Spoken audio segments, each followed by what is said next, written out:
alegria e satisfação que cumprimentamos os nossos amigos e irmãos do portal Escola Dominical com a gloriosa paz de nosso Senhor e Salvador Jesus Cristo. Estamos dando início a mais uma pré-aula, esta ferramenta que o portal Escola Dominical disponibiliza no início da semana, para que os irmãos possam melhor preparar a sua aula da Escola Bíblica Dominical. Leiam a revista das lições bíblicas, assistam a esta pré-aula, leiam o nosso texto de apoio, que é publicado no site do portal Escola Dominical, portalebd.org.br. Ali os irmãos estarão acompanhando o desenvolvimento da nossa exposição, porque a nossa proposta aqui é oferecer subsídios complementares aos amados irmãos. Nós não repetimos o texto da revista. Os irmãos já leram a revista, os irmãos já leram o livro de apoio, os irmãos já viram a videoaula do comentarista do trimestre, e a nossa proposta aqui é trazer uma outra abordagem para complementar a sua aula da Escola Bíblica Dominical. E como alguns têm dificuldade em acompanhar o raciocínio, nós então consideramos que os irmãos leiam o nosso texto de apoio e os slides, porque ali os irmãos verão o roteiro da nossa pré-aula. Além do nosso subsídio, o portal Escola Dominical disponibiliza 5 ou 6 outros textos da faixa etária dos adultos, do currículo da Escola Bíblica Dominical, da Casa Publicadora das Assembleias de Deus. E também nós temos a publicação de slides, videoaulas e textos de apoio de todas as faixas etárias do currículo da Casa Publicadora das Assembleias de Deus e de outros currículos de Escola Bíblica Dominical. Ao longo da semana, disponibilizamos breves comentários em áudio das faixas etárias dos adultos e dos adolescentes. E no sábado à noite, às 19 horas, horário de Brasília, o irmão é nosso convidado a assistir à transmissão ao vivo do estudo preparatório dos professores e amigos da Escola Bíblica Dominical, da Igreja Evangélica Assembleia de Deus, Ministério do Belém, na sede aqui em São Paulo, onde interativamente, numa interação ampla, geral e irrestrita, o irmão terá condições de elucidar as suas últimas dúvidas antes da aula da Escola Bíblica Dominical. Essa reunião é aberta a todos os que amam o estudo da Palavra de Deus. O irmão é nosso convidado a comparecer presencialmente. Esta reunião se realiza no templo sede do Ministério do Belém, aqui em São Paulo, na rua Doutor Fon, 140, no bairro do Belenzinho, no 4º andar, no auditório Pastor José Wellington Bezerra da Costa. Mas isto é apenas a preparação da Escola Bíblica Dominical. Ela somente se realiza quando o povo do Senhor vem à casa do Senhor, no dia do Senhor, para estudar a palavra do Senhor. E hoje nós estamos terminando o 3º trimestre de 2025. Já 3/4 do ano se foram. Estamos caminhando para o final do ano. E neste 3º trimestre de 2025, nós estudamos o tema A Igreja em Jerusalém, Doutrina, Comunhão e Fé, a base para o crescimento da igreja em meio às perseguições. O nosso comentarista foi o pastor José Gonçalves, pastor presidente das Assembleias de Deus no município de Água Branca, no estado do Piauí. E nesta última aula, deste último bloco, o último bloco fala da expansão da igreja de Jerusalém, e a lição de número 13 que nós vamos estudar hoje é a Assembleia de Jerusalém. Até o tema é Assembleia de Jerusalém, mas ficaria melhor colocando o artigo definido. A Assembleia de Jerusalém, também conhecido como Concílio de Jerusalém. Realmente, no livro de Atos, nós estudamos os primeiros capítulos do livro de Atos que falam da igreja em Jerusalém, E a última vez que a igreja em Jerusalém é apresentada no livro de Atos é no capítulo 15 de Atos dos Apóstolos, justamente por ocasião desta reunião que se deu na cidade de Jerusalém, que foi a primeira assembleia, o primeiro concílio, a primeira reunião para tratar de problemas doutrinários no meio da igreja. Ao longo da história da igreja, surgem problemas, surgem dificuldades, e é necessário que a igreja se reúna para que nós tenhamos a solução destes problemas. Mas não temos o que temer, porque Jesus prometeu e mandou para estar com a igreja o Espírito Santo. Ele disse lá para os discípulos, antes mesmo de iniciar o seu processo de paixão e morte. João, capítulo 14, versículo 16. E eu rogarei ao Pai, e ele vos dará outro Consolador, para que fique convosco para sempre. O Espírito da verdade, que o mundo não pode receber, porque não o vê nem o conhece, mas vós os conheceis, porque habita convosco e estará em vós. Não vos deixarei órfãos, voltarei para vós. E o versículo 26 deste mesmo capítulo 14 do Evangelho, segundo escreveu João, diz: mas aquele Consolador, o Espírito Santo, que o Pai enviará em meu nome, vos ensinará todas as coisas e vos fará lembrar de tudo quanto vos tenho dito.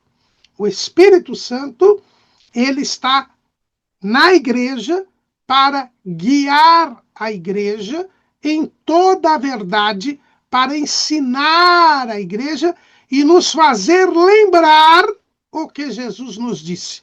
Esse é o papel do Espírito Santo.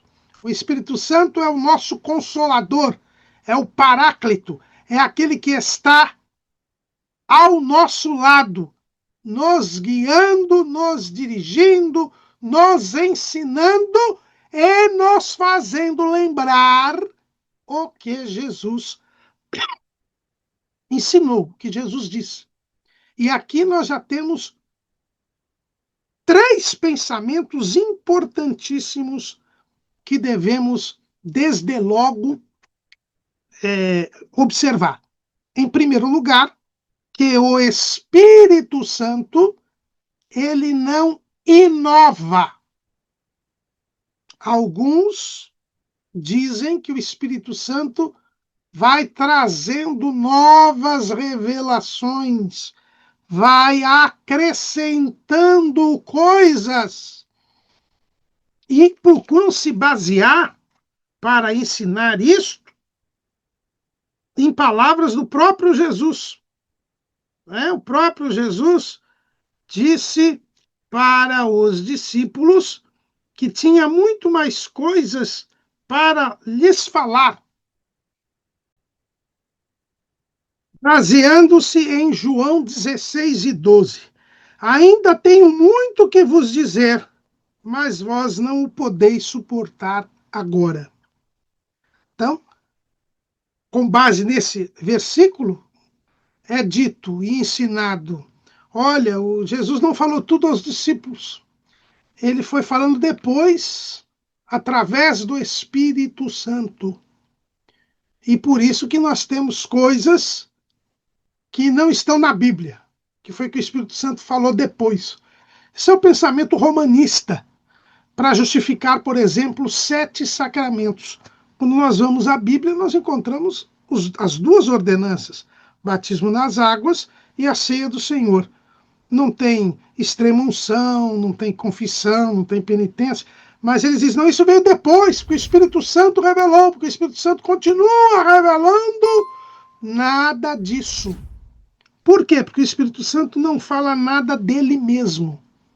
Olha o que está escrito no versículo seguinte. a esse que é usado. Mas quando vier aquele Espírito da verdade, ele vos guiará em toda a verdade, porque não falará de si mesmo, mas dirá tudo o que tiver ouvido e vos anunciará o que há de vir. Então, o Espírito Santo não fala dele mesmo. Ele só lembra o que Jesus disse. Então, o Espírito Santo, ele conduz a igreja lembrando o que foi dito por Jesus. E o que foi dito por Jesus é o que está nas Escrituras.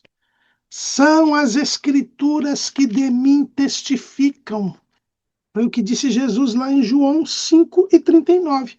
Examinais as Escrituras, porque vós cuidais ter nelas a vida eterna, e são elas que de mim testificam. Então, o Espírito Santo não inova. Então, o primeiro pensamento é que o Espírito Santo inova, traz novidades que não foram ditas por Jesus. Falso. O Espírito Santo só lembra o que Jesus já disse. Segundo pensamento que nós devemos ter aqui, que o Espírito Santo, ele concede a algumas pessoas a direção, e estas pessoas devem ser obedecidas, porque existiria o que se chama de magistério. Ou seja, o magistério seria um grupo de pessoas que ensinaria, sob o influxo do Espírito Santo, coisas novas. Então, eles teriam a autoridade para impor novas coisas. Falso. Falso, porque há um só mestre, que é Jesus. João, capítulo 13, versículo 14. Ora, se eu, Senhor e Mestre, aliás, versículo 13, né? João 13:13. Vós me chamais Mestre e Senhor, e dizeis bem, porque eu o sou. Então, Jesus é um Mestre e Senhor, não há outro. É ele quem ensina e nós devemos aprender. Ele mesmo disse: aprendei de mim, que sou manso e humilde de coração. E quando eu aprendo de Jesus, eu aprendo nas Escrituras. O Espírito Santo me faz entender as Escrituras, que é o que disse Jesus. Então não existe um magistério que possa estabelecer normas, regras, ensinamentos infalíveis. Mas lá em Efésios diz que Deus considerou uns para mestres, sim, mestres que explanam a doutrina. Nós estudamos aqui nesse trimestre.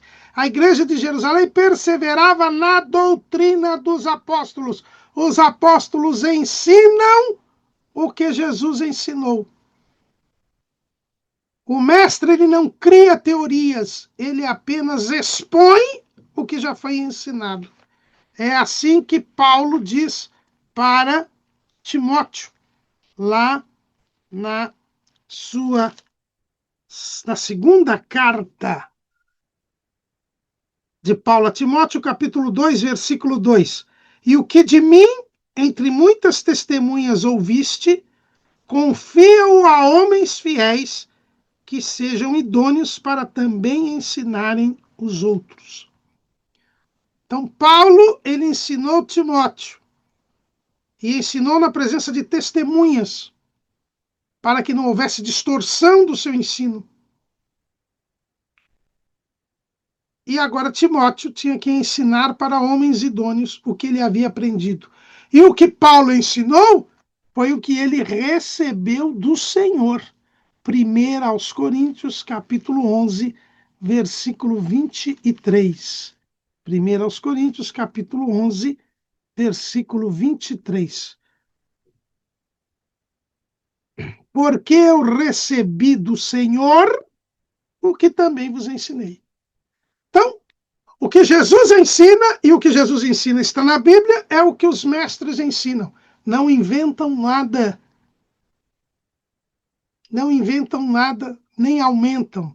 Tem um famoso aí fofoqueiro de celebridades, né? que ele diz assim: eu aumento, mas não invento.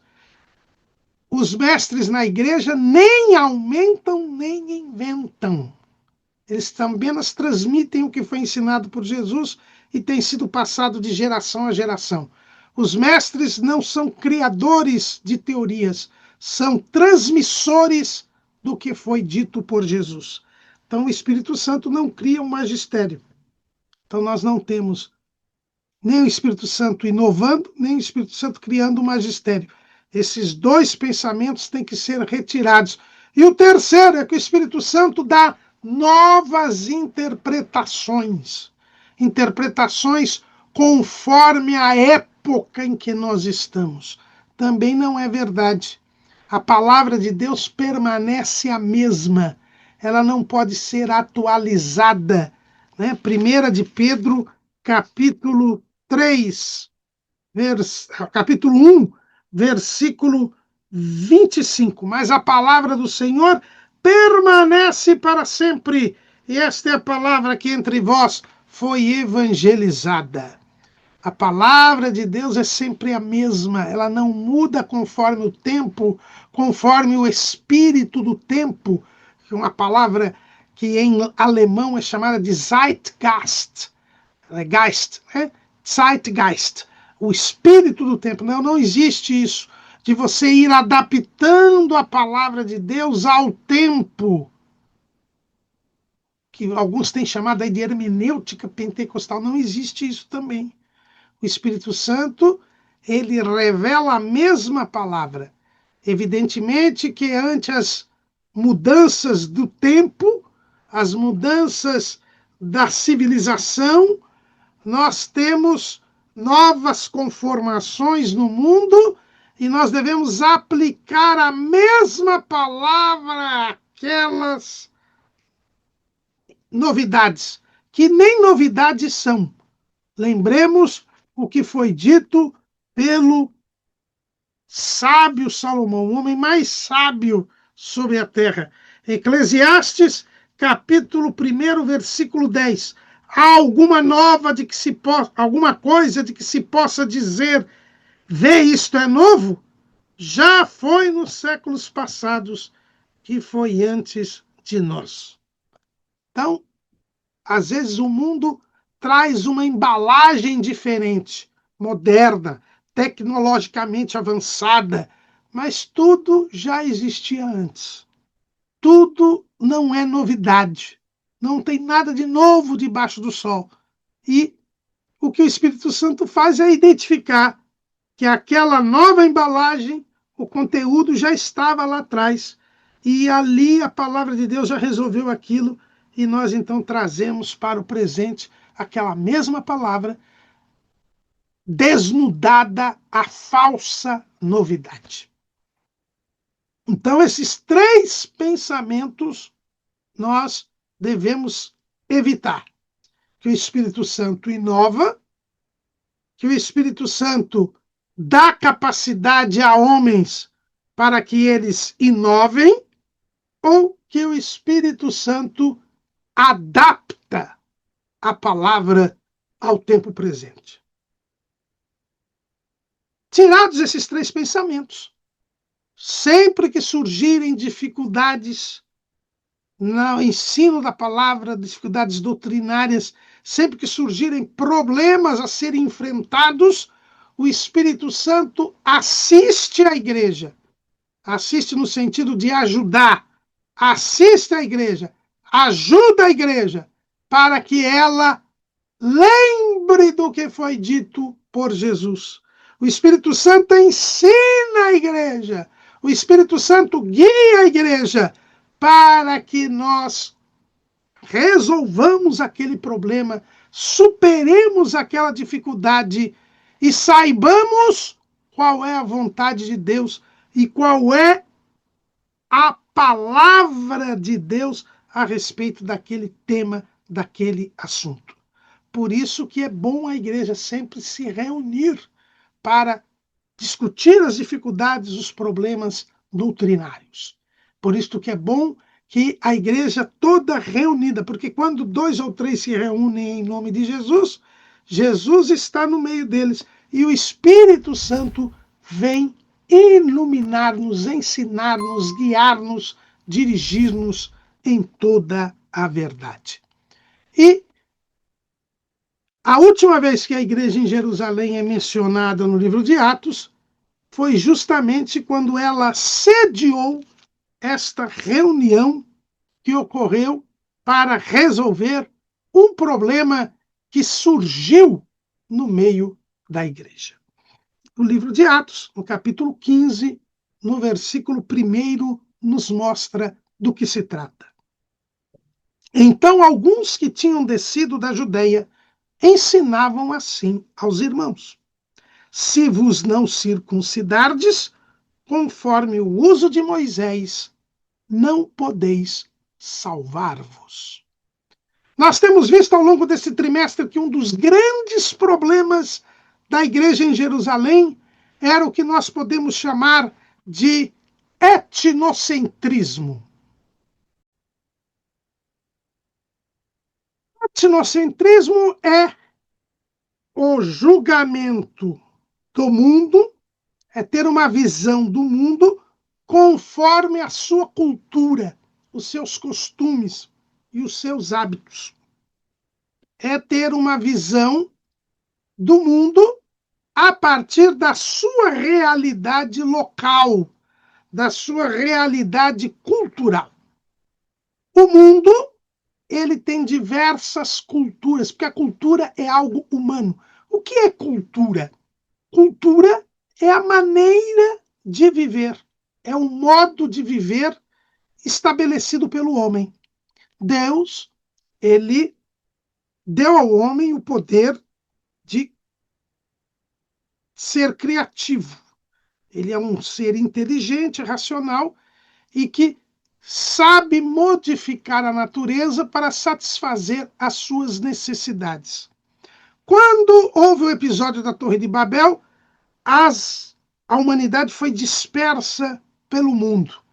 E cada região do mundo tinha um clima, tinha uma geografia, tinha uma hidrografia, um relevo, uma vegetação diferente uns dos outros. E cada um tinha que sobreviver. Então, os seres humanos foram se adaptando ao local onde estavam e criando um modo de vida. E, portanto, eles comem coisas diferentes, vestem-se de maneira diferente, se organizam socialmente de uma maneira diferente, exercem atividades econômicas diferentes, falam línguas diferentes, e toda esta maneira própria de viver é o que nós chamamos de cultura.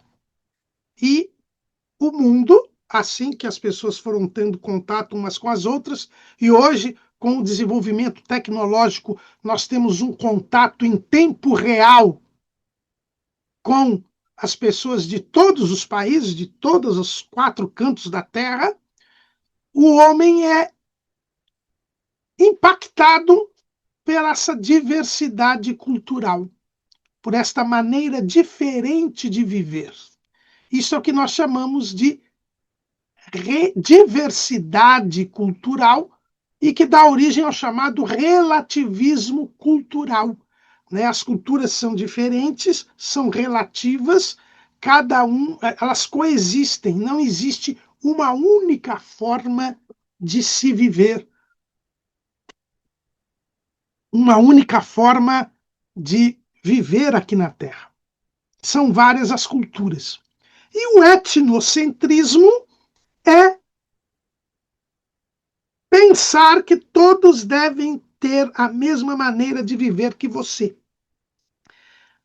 É você imaginar que todas as pessoas têm que viver como você vive. Todas as pessoas têm que se vestir como você veste, comer o que você come, ter os mesmos hábitos e costumes do que você. O que não é verdade. Não é verdade. Se há essa diversidade cultural permitida por Deus, nós temos que respeitar as diversas culturas. Evidentemente, quando pregamos o Evangelho, nós levamos a mensagem que Jesus salva, cura, batiza no Espírito Santo e brevemente voltará. Que Jesus tira o pecado do mundo. E nós sabemos que os homens, como são pecadores, eles devem abandonar o pecado. E as culturas criadas pelos homens possuem, todas elas, elementos pecaminosos. Porque o homem é um pecador, o homem é escravo do pecado e o mundo está no maligno. Então toda cultura é dominada pelo pecado, toda cultura é dominada pelo maligno. Quando nós pregamos o evangelho, nós libertamos as pessoas do poder de Satanás para o poder de Deus. Foi o que Jesus disse para o apóstolo Paulo, e Paulo foi chamado para pregar justamente neste ambiente de diversidade cultural, porque o evangelho que ele ia pregar aos gentios, às nações. Ele iria enfrentar esta diversidade cultural.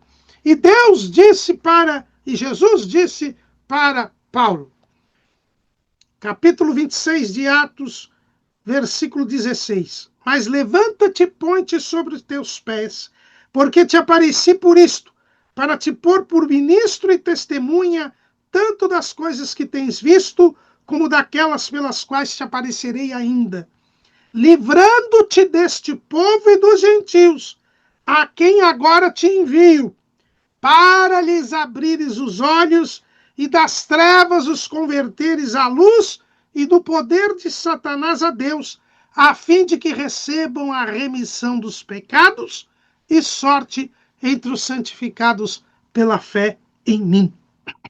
Então, ele foi chamado para livrar as pessoas do poder de Satanás para o poder de Deus, tirar das trevas para a luz. E quando alguém se converte, ele abandona o pecado. E os elementos pecaminosos da sua cultura. O evangelho, ele muda a cultura, porque existe na cultura elementos pecaminosos. Porque todo homem é pecador e escravo do pecado e está sob o domínio do maligno. O evangelho, ele transforma a cultura de um povo, porque ele tira os elementos pecaminosos daquela cultura. Mas ele não destrói aquela cultura, nem transforma aquela cultura na cultura daquele que pregou o evangelho. Paulo era judeu, Paulo era fariseu, era doutor da lei, mas Paulo, ao pregar o evangelho, ele pregava aos gentios, os gentios se convertiam, abandonavam os elementos pecaminosos da sua cultura, mas não se tornavam judeus. Porque a proposta do evangelho não é transformar as pessoas em judias, mas libertá-las do pecado, transformá-las em servos de Deus. A igreja, ela é católica, que quer dizer, ela é universal. Jesus veio, como diz Apocalipse, capítulo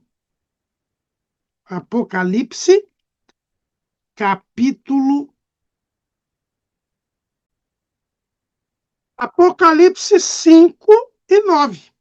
E cantavam um novo cântico, dizendo: digno és de tomar o livro e de abrir os seus selos, porque foste morto e com o teu sangue compraste para Deus homens de toda tribo e língua e povo e nação.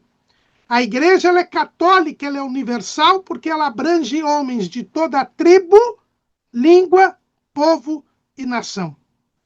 O evangelho vem, livra o homem das trevas para a luz, tira o homem do poder de Satanás e leva para o poder de Deus, mas o homem continua sendo da tribo, da língua, do povo e da nação. A cultura não é destruída, a cultura não é substituída, ela é purificada dos elementos pecaminosos, Mas não é o objetivo do Evangelho a uniformização cultural, a destruição de uma cultura, mas sim a retirada dos elementos pecaminosos desta cultura. Então nós não podemos ter o etnocentrismo. Nós não podemos querer que as pessoas, para se converterem, adotem a nossa cultura. E era exatamente isto que estava sendo pregado por alguns crentes da igreja de Jerusalém, os chamados judaizantes. Os judaizantes entendiam que a pessoa, para se tornar cristã, para pertencer à igreja, primeiro tinha que pertencer a Israel. Tinha que se transformar em judeu. Aí, como judeu, ela poderia crer em Jesus, ela poderia pertencer à igreja. A igreja era um segmento judaico na cabeça dessas pessoas. Essas pessoas não tinham entendido que a salvação era para toda a humanidade e não apenas para os gentios. Não tinham entendido que o evangelho é o poder de Deus para a salvação, primeiro do judeu, depois do gentil. Ela não tinha entendido isso. Eles achavam que a pessoa, para ser salva, primeiro precisava ser judia, precisava se converter ao judaísmo para alcançar a salvação. Por isso que eles exigiam a circuncisão. A circuncisão era o ato pelo qual a pessoa passava a pertencer ao povo de Israel. Tinha sido instituído por Deus lá com Abraão, o pai dos judeus, o pai da nação de Israel. Foi Deus quem estabeleceu a circuncisão para que a pessoa passasse a pertencer ao povo de Abraão, ao povo de Israel. Né? Gênesis, capítulo 17, versículo...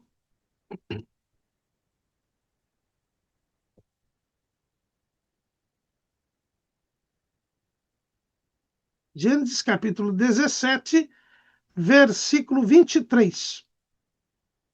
Então tomou Abraão a seu filho Ismael e a todos os nascidos na sua casa e a todos os comprados por seu dinheiro, todo macho entre os homens da casa de Abraão, e circuncidou a carne do seu prepúcio naquele mesmo dia, como Deus falara com ele. Gênesis 17 e 23. E como foi que Deus falou com ele? Gênesis 17 e 4. Quanto a mim, eis o meu concerto contigo e serás o pai de uma multidão de nações. E não se chamará mais o teu nome Abrão, mas Abraão será o teu nome, porque por pai da multidão de nações te tenho posto. E te farei frutificar grandissimamente, e te farei nações, e reis sairão de ti. E estabelecerei o meu concerto entre mim e ti, e a tua semente depois de ti, em suas gerações, por concerto perpétuo, para te ser a ti por Deus, e a tua semente depois de ti. Versículo 10. Este é o meu concerto que guardareis entre mim e vós, e a tua semente depois de ti, que todo macho será circuncidado. Então, a circuncisão era um sinal de que a pessoa era filha de Abraão.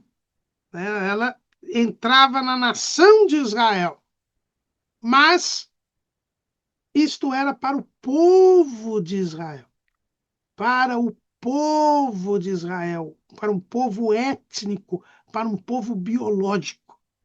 Jesus veio para os judeus, mas eles o rejeitaram.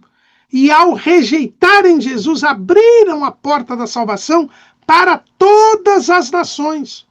E as nações eram respeitadas. O evangelho não é o poder de Deus para a salvação do judeu, mas também do gentil. O gentil não precisava se circuncidar para alcançar a salvação. Na lei mesmo, veja que a circuncisão é anterior à lei. Ela é superior à lei, ela é anterior à lei. A lei acolheu a circuncisão, mas já na lei se dizia qual era a circuncisão que se queria. Em Deuteronômio 10 e 16, na lei, portanto, diz o Senhor: circuncidai, pois, o prepúcio do vosso coração, e não mais endureçais a vossa cerviz. Já na lei, já para o povo de Israel, Deus queria que o povo circuncidasse o coração. Não era apenas o membro masculino que deveria ser circuncidado, mas Deus queria que eles circuncidassem o coração. O profeta Jeremias repete essa mensagem lá em Jeremias 4:4. Circuncidai-vos para o Senhor e tirai os prepúcios do vosso coração, ó homens de Judá e habitantes de Jerusalém, para que a minha indignação não venha sair como fogo e arda de modo que não haja quem a apague por causa da malícia das vossas obras. Já na lei e os profetas diziam que o povo tinha que circuncidar o coração, já mostrando que não se tratava de apenas um ritual. Quando João Batista vem pregar, ele diz que Deus poderia suscitar das pedras filhos a Abraão, que eles não deviam ser presunçosos por serem descendentes biológicos de Abraão, mas que tinham que se arrepender dos seus pecados. Jesus voltou a repetir este ensino, esta pregação de João Batista. O povo já tinha sido orientado na lei a circuncidar o coração, e com João Batista e Jesus a se arrepender dos seus próprios pecados, senão não seriam verdadeiros filhos de Abraão. A mostrar que não havia no Evangelho lugar para o etnocentrismo. Mas era difícil, a mentalidade judaizante. Nós vimos que os próprios apóstolos, vimos no episódio de Pedro na casa de Cornélio, como havia esse ranço cultural dentro da igreja. E Paulo começou a pregar o evangelho aos gentios, o evangelho já tinha sido pregado em Antioquia, a igreja de Antioquia mandou Barnabé e Saulo, depois mandou Paulo nas suas viagens missionárias, e os gentios, desde Antioquia, quando criam em Jesus, não se circuncidavam, não se submetiam à lei de Moisés, e isto começou a trazer uma dissensão, uma polêmica no meio da igreja. Alguns discípulos diziam que era necessário se circuncidar, senão eles não poderiam ser salvos. E o que diz o texto? Atos 15:2. Tendo tido Paulo e Barnabé não pequena discussão e contenda contra eles, resolveu-se que Paulo, Barnabé e alguns dentre eles subissem a Jerusalém aos apóstolos e aos anciãos sobre aquela questão. E eles, sendo acompanhados pela igreja, passaram pela Fenícia e por Samaria, contando a conversão dos gentios, e davam grande alegria a todos os irmãos. Quando chegaram a Jerusalém, foram recebidos pela igreja e pelos apóstolos e anciãos, e lhes anunciaram quão grandes coisas Deus tinha feito com eles. Alguns, porém, da seita dos fariseus, que tinham crido, se levantaram dizendo que era mister circuncidá-los e mandar-lhes que guardassem a lei de Moisés. Congregaram-se, pois, os apóstolos e os anciãos para considerar este assunto. A igreja em Jerusalém era a igreja mãe, era a igreja referência, era a igreja de onde haviam partido os crentes que haviam aberto as outras igrejas. Podia ser que havia igreja que tinha sido aberta por crentes de outras igrejas locais, mas a origem de tudo foi em Jerusalém. Jesus disse que o evangelho tinha que começar a ser pregado em Jerusalém. Em Jerusalém estavam os apóstolos, os anciãos. Então, a igreja em Jerusalém era a referência dos crentes. E diante desta polêmica que estava perturbando e tumultuando todas as igrejas locais, porque esses crentes judaizantes iam até as igrejas gentílicas para exigir que eles fossem circuncidados. É o que nós lemos, por exemplo, na carta aos Gálatas, na carta aos Colossenses. Essas pessoas iam até essas igrejas, pregar o evangelho, não iam. Não iam implantar as igrejas, mas depois que a igreja estava implantada, eles iam lá perturbar a igreja. E quando eu digo que eles iam perturbar, é a Bíblia quem diz isso. Atos capítulo 15, versículo 24. Porque ouvimos que alguns que saíram dentre nós vos perturbaram com palavras e transtornaram a vossa alma, não lhes tendo nós dado mandamentos. Cuidado, irmãos, que isto acontece até hoje. Existem pessoas que vão às igrejas para perturbar e para transtornar a alma das pessoas. É por isso que nós devemos, e a esse costume que tem da carta de recomendação, que é bíblico, né? A Bíblia fala da carta de recomendação, lá em 2 Coríntios 3:1, Paulo fala disso. Porventura começamos outra vez a louvar-nos a nós mesmos? Ou necessitamos, como alguns, de cartas de recomendação para vós, ou de recomendação de vós?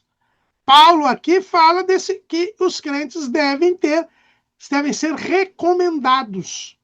Crentes que não tiver carta de recomendação, não deve ser dada oportunidade na igreja para que ele pregue, para que ele participe de atividades. Por quê? Porque ele tem que ter uma recomendação, ele tem que ter origem. Porque esses crentes aqui que perturbavam as igrejas gentílicas, eles tinham saído sem ordem. Foram por conta própria. Por isso não tinham carta de recomendação. E começaram a perturbar e a transtornar a alma das pessoas, dizendo que elas precisavam se circuncidar, senão elas não seriam salvas. E os crentes gentios começaram a ficar perturbados, começaram a ter dúvida da própria salvação.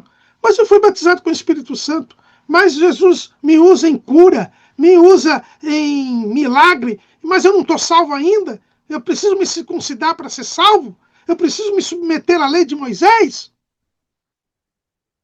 Eles estavam transtornando a alma dos crentes, estavam perturbando os crentes e não tinham carta de recomendação. Fizeram isso por conta própria. E qual era o problema? O problema é que não sei nem se eram convertidos. Viu? A Bíblia diz que haviam crido, mas ainda não haviam se desfeito da mentalidade farisaica. Eram fariseus. Olha o que o texto diz. Alguns, porém, da seita dos fariseus que tinham crido. Então eles eram crentes, mas continuavam fariseus. E nós sabemos que os fariseus eram formalistas, legalistas. Tinham criado aquele conceito da cerca da Torá, que eram mandamentos humanos que preveniam e, segundo eles, valiam mais do que os mandamentos de Deus. Porque se você cumprisse aqueles mandamentos humanos, você, por tabela, cumpriria a lei de Deus. Quando, na verdade, para cumprir a lei de Deus, você precisa circuncidar o coração.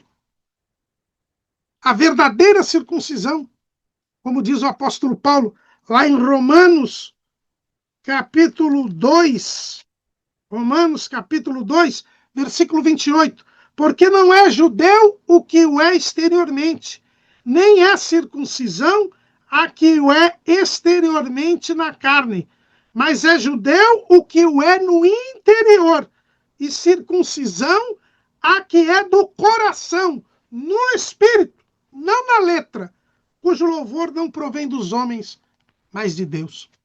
Esses fariseus, eles tinham ainda a ideia da exterioridade, da aparência exterior, que o exterior é mais importante do que o interior, que é preciso ser louvado pelos homens. E aí eles começaram a ir nas igrejas, perturbando as igrejas, transtornando a alma das pessoas, dizendo que elas precisavam se submeter à lei de Moisés, se tornar judeus, para só então alcançarem a salvação. Era uma polêmica muito grande. E não é bom que tenhamos polêmicas, que tenhamos dissensões na igreja. A polêmica, a dissensão é obra da carne.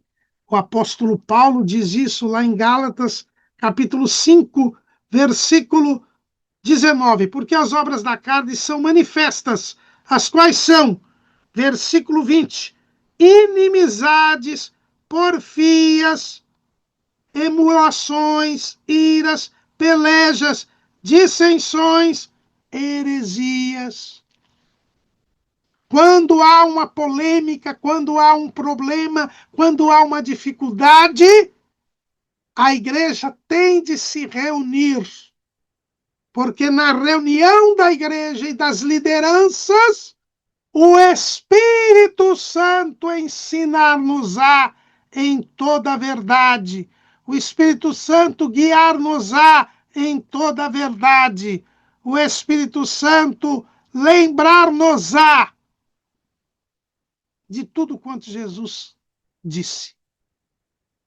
Esse é o papel do Espírito Santo. Ele não fala nada de si mesmo, ele não traz inovações, mas ele nos faz lembrar o que Jesus disse. E nos ensina e nos guia em toda a verdade. E a verdade é a palavra de Deus. E a palavra de Deus são as escrituras que testificam de Jesus.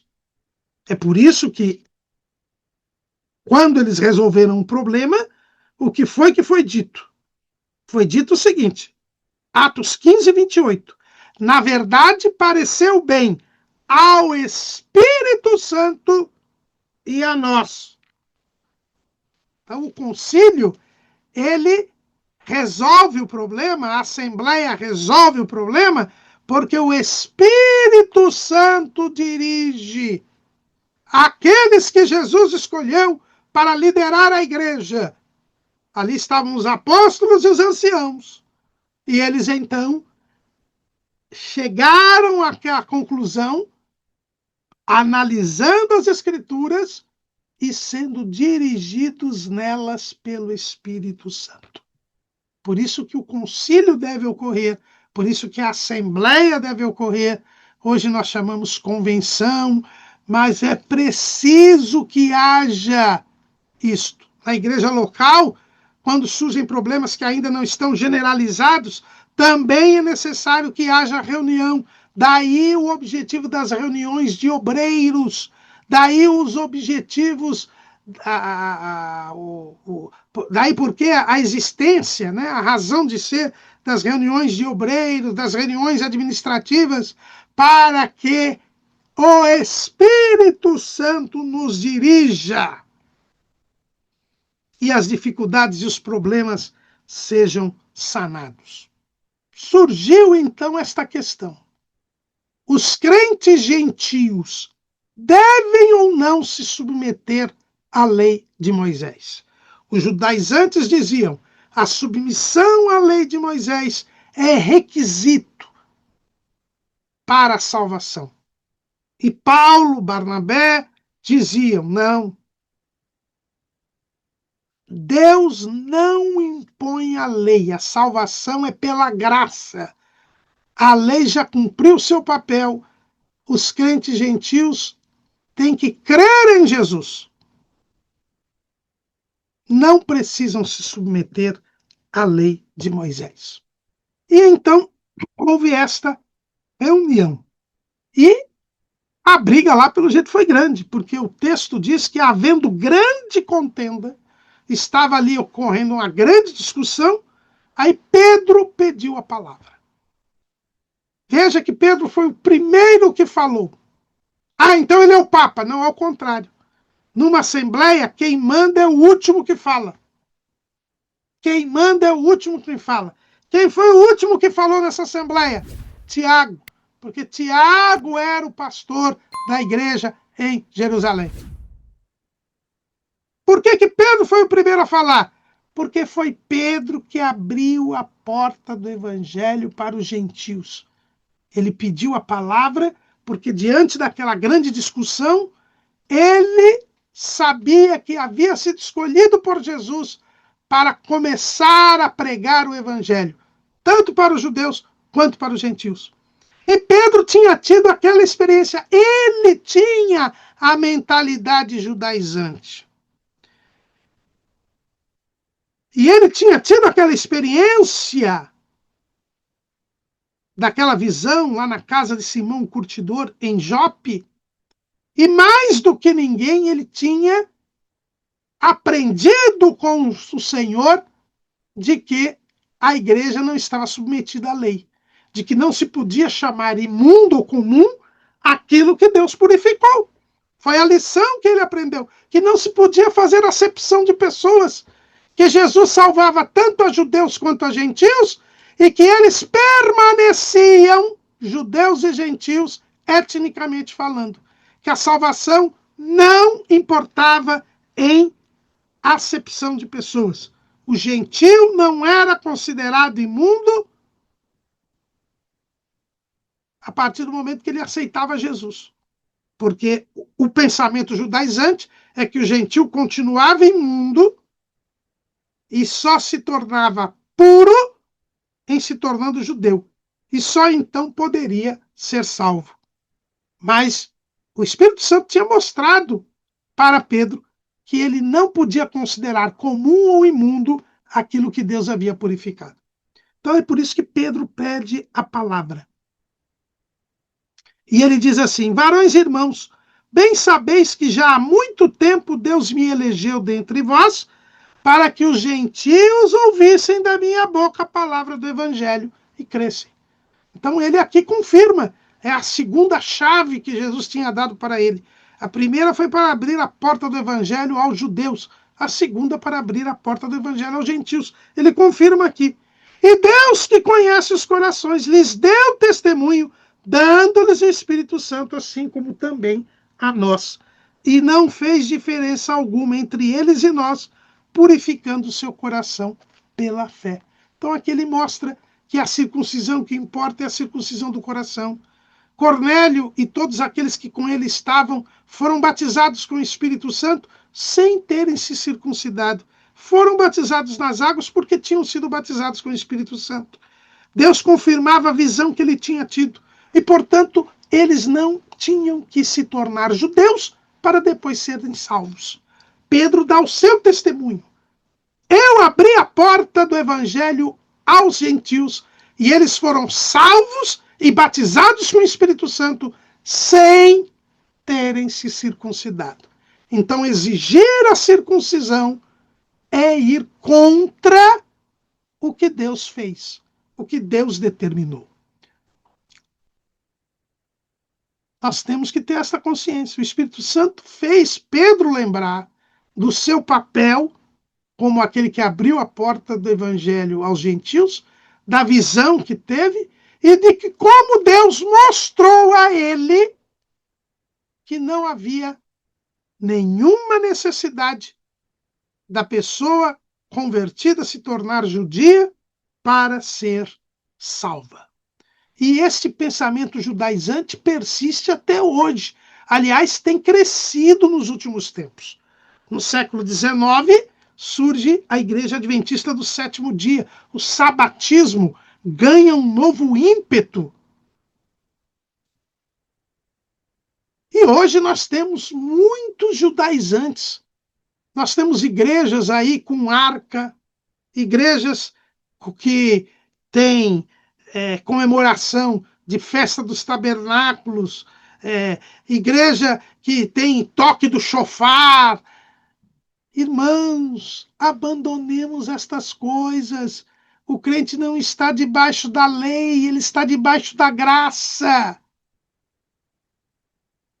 João, ele é bem claro no seu evangelho. João, capítulo 1, versículo 17. Porque a lei foi dada por Moisés, a graça e a verdade vieram por Jesus Cristo. Paulo, escrevendo aos Gálatas, por causa desses judaizantes, ele deixa bem claro, capítulo 3 de Gálatas, versículo 10: todos aqueles, pois, que são das obras da lei, estão debaixo da maldição, porque escrito está: maldito todo aquele que não permanecer em todas as coisas que estão escritas no livro da lei para fazê-las. E é evidente que pela lei ninguém será justificado diante de Deus, porque o justo viverá da fé. Ora, a lei não é da fé, mas o homem que fizer estas coisas, por elas viverá. Cristo nos resgatou da maldição da lei, fazendo-se maldição por nós, porque está escrito: maldito todo aquele que for pendurado no madeiro. Se alguém adotar a lei como critério de salvação, assina o seu próprio suicídio espiritual. Ninguém cumpriu a lei, nem Moisés. Só Jesus cumpriu a lei. Se você quiser cumprir a lei e se você acha que para ser salvo precisa cumprir a lei, você já está perdido, porque você não cumprirá a lei. E pelas suas próprias palavras, você estará perdido. Então Pedro toma a palavra por ter sido o primeiro que abriu a porta do evangelho e por ser o primeiro a falar, mostra que ele não era a autoridade suprema da Bíblia, porque se ele da igreja, porque se ele fosse papa, se ele fosse a autoridade suprema da igreja, depois que ele falasse, estava resolvido o assunto. Não, ele só foi o primeiro a falar. E Pedro conclui dizendo: seremos salvos pela graça do Senhor Jesus Cristo, como eles também. Nós somos salvos pela graça e não pela lei. Aí então, depois de Pedro, falaram Barnabé e Paulo. Barnabé e Paulo que tinham aberto as igrejas, as primeiras igrejas gentílicas depois de Antioquia. A primeira igreja gentílica foi aberta em Antioquia, Barnabé foi o pastor desta igreja, e a igreja de Antioquia que enviou Barnabé e Paulo para pregar o evangelho. Eles haviam feito a primeira viagem missionária e as igrejas haviam sido abertas em várias cidades, e eles então vão a Jerusalém por causa dessa discussão, dessa dissensão, e eles então contam como as pessoas eram salvas sem que tivessem se submetido à lei de Moisés. Eles contam como eles pregavam o evangelho, como Jesus confirmava a palavra com sinais, prodígios e maravilhas, como havia demonstração de que a graça de Deus estava entre os irmãos, sem que nenhum deles estivesse a cumprir a lei de Moisés. Então eles confirmam o que Pedro tinha dito. Pedro falou da experiência que ele teve na casa de Cornélio, e Barnabé e Paulo diziam a respeito da experiência, não só da igreja de Antioquia, mas de todas as igrejas locais que eles haviam aberto. Em todas elas, o Senhor igualmente manifestava o seu poder, igualmente havia conversão de almas, e ninguém estava seguindo a lei de Moisés. Depois que Barnabé e Paulo falaram, aí o presidente da Assembleia, que era Tiago, o irmão do Senhor, o pastor da igreja em Jerusalém. E nós sabemos que ele era o pastor da igreja em Jerusalém, não só pela Bíblia, porque Tiago, quando ele escreve a sua carta, nós vemos lá em Tiago, capítulo 1, ele se dirige aos crentes da igreja em Jerusalém que haviam se dispersado por causa da grande perseguição. Tiago, servo de Deus e do Senhor Jesus Cristo, As 12 tribos que andam dispersas, saúde. Quem são as 12 tribos? São os judeus, os israelitas, que estavam dispersos. Era o pessoal da igreja em Jerusalém, que ele estava dirigindo, que tinham saído, ido embora por causa da grande perseguição. Então, Tiago era, e esse Tiago não é nenhum dos dois Tiagos que eram dos 12 apóstolos. É o irmão do Senhor que escreveu a carta, que se converteu depois que Jesus apareceu a ele, Jesus já ressuscitado. Tiago era o pastor da igreja em Jerusalém e ele foi quem deu a última palavra, porque ele era o presidente da Assembleia. E o que disse Tiago? Varões e irmãos, ouvi-me. Simão relatou como, primeiramente, Deus visitou os gentios para tomar deles um povo para o seu nome. E com isto concordam as palavras dos profetas, como está escrito. Veja como o Espírito Santo aqui está trabalhando. Enquanto Pedro falava o seu testemunho, Barnabé e Saulo falavam o seu testemunho, o Espírito Santo fez Tiago se lembrar destas palavras das Escrituras. Depois disso voltarei e reedificarei o tabernáculo de Davi, que está caído.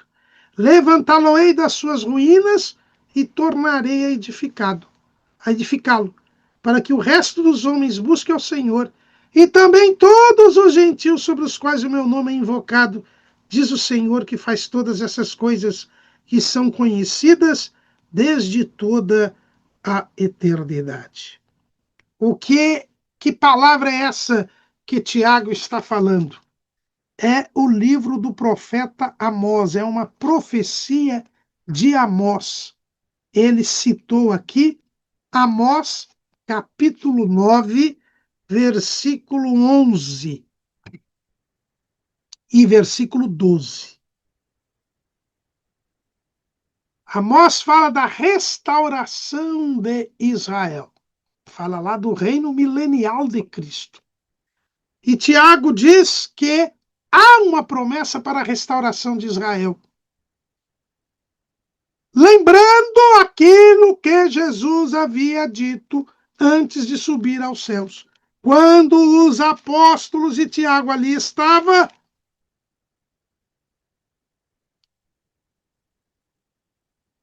Jesus disse, quando os discípulos, ainda com aquela mente etnocêntrica, capítulo 1, versículo 6 de Atos. Aqueles, pois, que se haviam reunido, perguntaram-lhe, dizendo, Senhor, restaurarás tu neste tempo o reino a Israel? E disse-lhes, não vos pertence saber os tempos ou as estações que o Pai estabeleceu pelo seu próprio poder. Mas recebereis a virtude do Espírito Santo que há de vir sobre vós, e ser-me-eis testemunhas tanto em Jerusalém como em toda a Judéia e Samaria e até os confins da terra.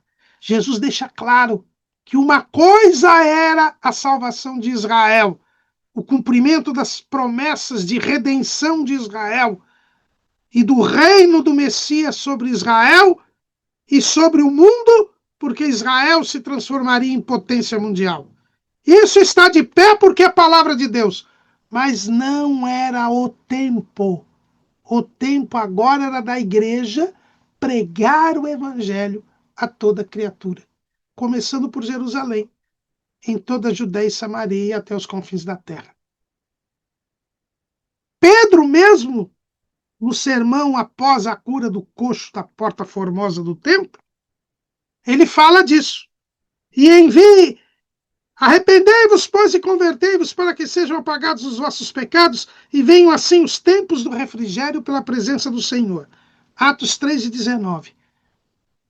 Quem crê em Jesus já tem o tempo do refrigério pela presença do Senhor. E envie ele a Jesus Cristo, que já antes vos foi pregado, o qual convém que o céu contenha até os tempos da restauração de tudo, dos quais Deus falou pela boca de todos os seus santos profetas desde o princípio. Pedro também, ao pregar ali, ainda com a mentalidade judaizante, mas o Espírito Santo já mostrava a ele que o tempo agora era de pregação do Evangelho. As pessoas crerem em Jesus, porque o tempo da restauração de tudo, restauração de Israel, redenção de Israel e restauração do mundo, a retirada da maldição da terra, isso seria posterior.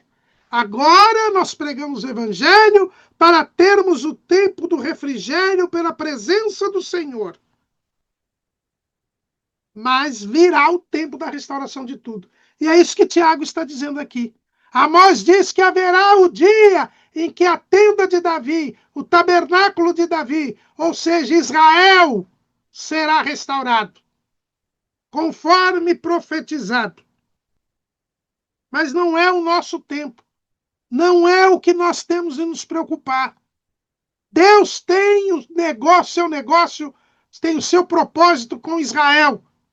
Tratará com Israel no tempo próprio. Agora não é tempo de Israel, agora é tempo da igreja. E nós devemos pregar o evangelho. Portanto, não temos que nos preocupar com Israel. Portanto, as pessoas não têm que fazer parte de Israel.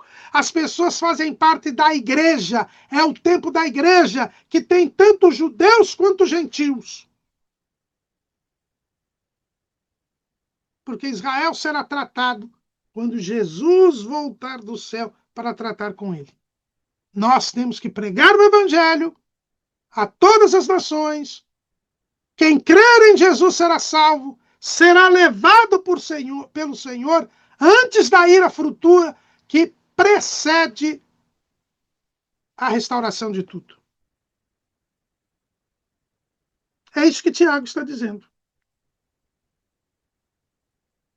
Pelo que julgo que não se deve perturbar aqueles dentre os gentios que se convertem a Deus, mas escrever-lhes que se abstenham das contaminações dos ídolos, da prostituição, do que é sufocado e do sangue. Então, o que diz Tiago? A lei foi dada por Moisés a Israel. Israel não cumpriu a lei. Israel rejeitou o Messias. Mas há uma promessa de Deus para salvar Israel. Isso é um assunto de Deus com Israel. A igreja foi constituída por Jesus para pregar o evangelho, para dizer que a graça de Deus se ha manifestado, trazendo salvação a todos os homens.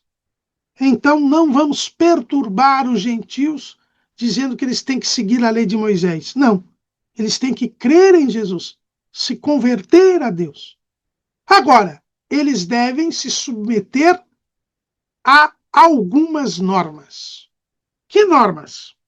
Primeiro, tem que se abster das contaminações dos ídolos, ou seja, não podem comer nada que é sacrificado aos ídolos. Segundo, tem que se abster da prostituição, tem que ser sexualmente puros, tem de ser castos. Terceiro, não podem comer carne com sangue, nem comer sangue. Por que Tiago estabelece essas normas? Não estaria inovando? Seria um magistério? Não, irmãos. Estas normas, os doutores da lei, até hoje, os rabinos judeus, chamam de normas, as chamadas 7 leis dos descendentes de Noé. Existe até uma expressão, o chamado noachismo, que hoje dizem muitos judeus querem impor a todas as nações as chamadas 7 normas, as 7 leis ou 7 preceitos dos descendentes de Noé. Por isso, noachismo, de Noach, que é Noé em hebraico.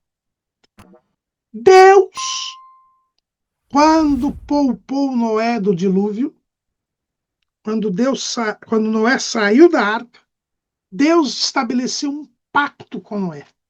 E neste pacto com Noé, ele estabeleceu regras que Noé deveria seguir, tanto Noé quanto seus descendentes. Ora, os descendentes de Noé são todos nós. todos os seres humanos são descendentes de Noé, inclusive os judeus, porque Abraão, Isaque e Jacó são descendentes de Noé.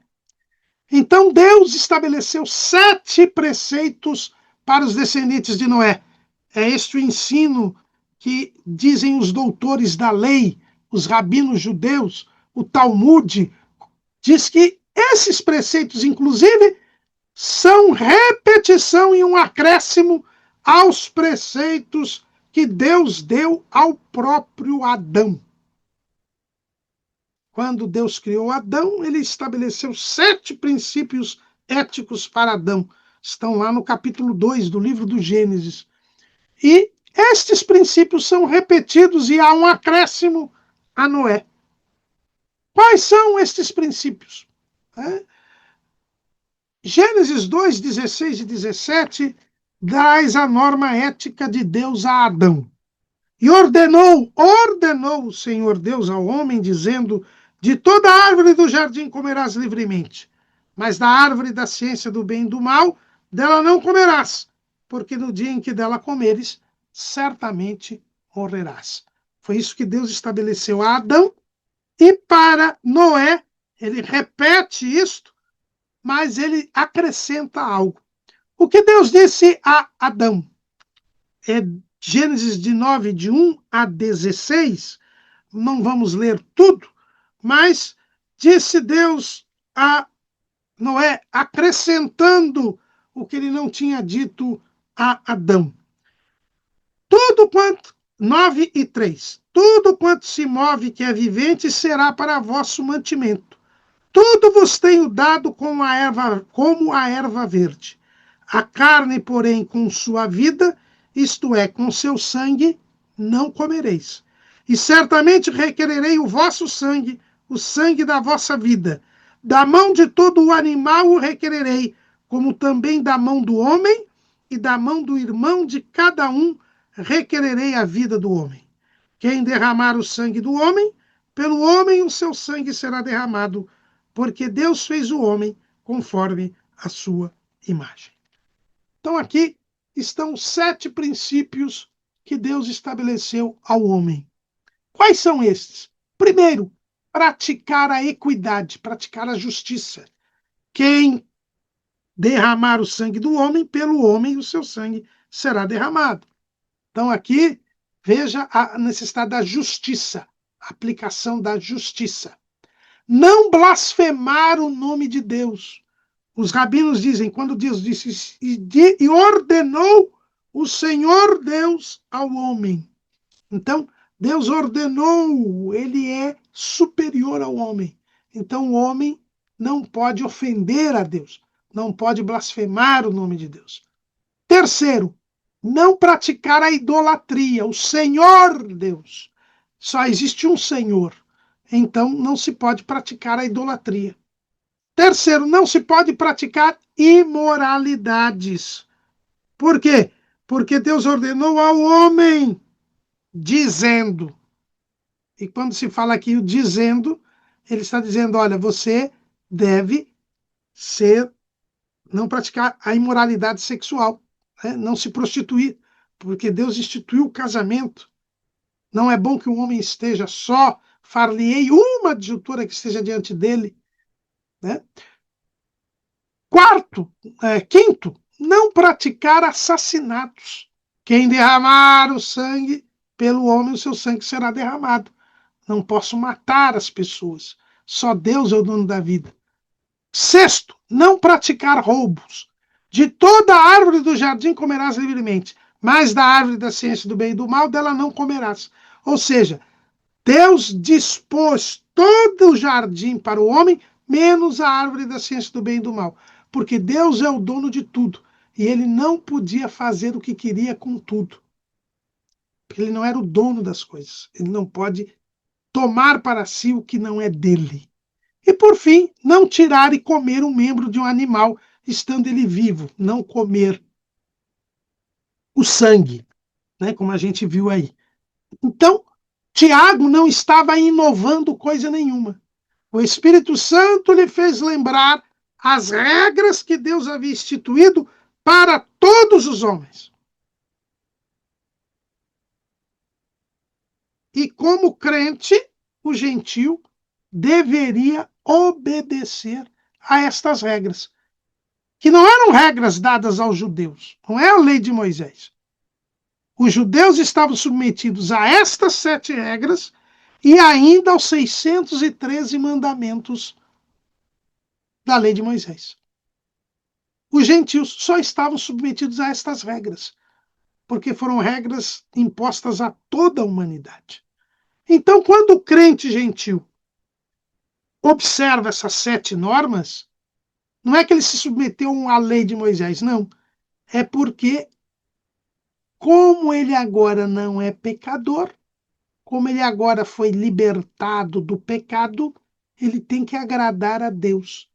E Deus quer que todos os homens pratiquem a equidade, não blasfemem o nome de Deus, não pratiquem a idolatria, não pratiquem imoralidades, não pratiquem assassinatos, não pratiquem roubos e não comam sangue. São estas as normas de Deus para Noé e para toda a humanidade. São as únicas leis que eles deveriam cumprir, porque são as leis impostas por Deus a todos os homens. E agora que nós somos salvos, nós agradamos a Deus.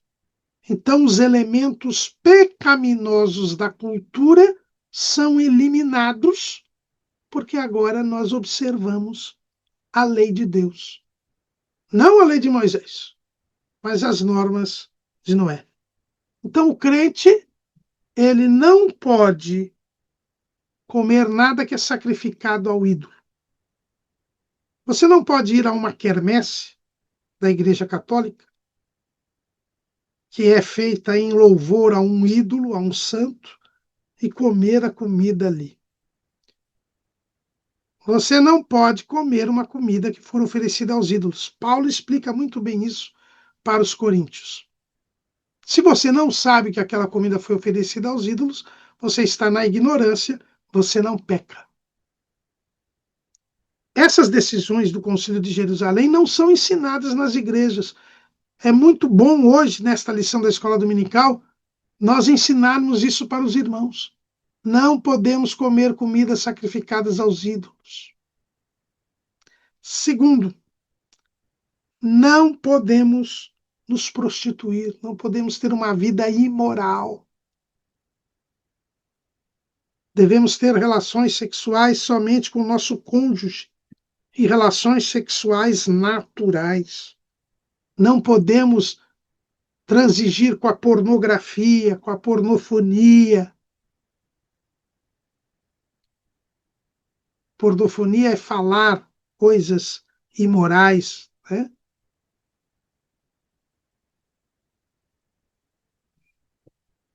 E hoje é um grande mal na igreja. A igreja está padecendo de castidade, carecendo de castidade, de pureza sexual. Hoje há muita transigência com estas coisas. Não podemos comer carne com sangue ou comer sangue. Quanta gente aí está comendo chouriço, quanta gente está comendo sarapatel. Não se pode comer o sangue. Deus proibiu lá Noé. Não podemos transigir com estas coisas, porque são leis estabelecidas por Deus a toda a humanidade. Então, pareceu bem aos apóstolos e anciãos com toda a igreja eleger varões dentre eles e enviá-los com Paulo e Barnabé a Antioquia, que é a primeira igreja gentílica e a base das igrejas que haviam sido abertas por Paulo e Barnabé, e foram Judas, chamado Barsabás, e Silas, varões distintos dentre os irmãos. E por intermédio deles escreveram o seguinte: os apóstolos e os anciãos e os irmãos, Aos irmãos dentre os gentios que estão em Antioquia, Síria e Cilícia, saúde. Porquanto ouvimos que alguns que saíram de nós vos perturbaram com palavras e transtornaram a vossa alma, não lhes tendo nós dado mandamento.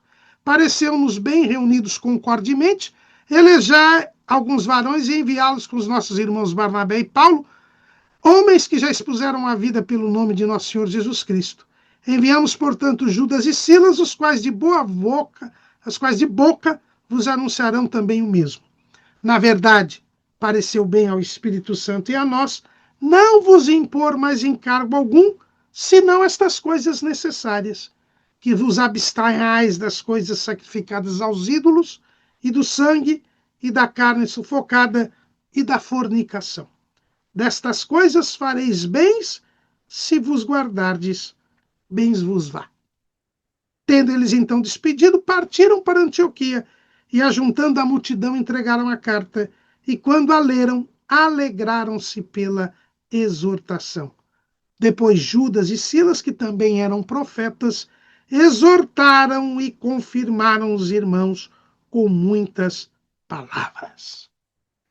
O Espírito Santo confirmou aquela decisão pela alegria que a igreja recebeu e pelas mensagens que os profetas Judas e Silas levaram à igreja de Antioquia e de lá de Antioquia para todas as igrejas que haviam sido fundadas por Barnabé e Paulo na primeira viagem missionária. A igreja de Jerusalém termina sua história bíblica sendo o lugar onde o Espírito Santo resolveu a primeira grande dificuldade doutrinária da igreja, mostrando que os irmãos não estavam órfãos, mas que o Espírito Santo sempre está conosco e em nós, nos fazendo lembrar o que Jesus ensinou, para que prossigamos agradando a Deus até o dia que Jesus vier nos buscar. Terminamos aqui o estudo da igreja em Jerusalém. Que a nossa igreja local passe a ser mais conforme o modelo bíblico, a ser mais de acordo com a vontade de Deus. Amém.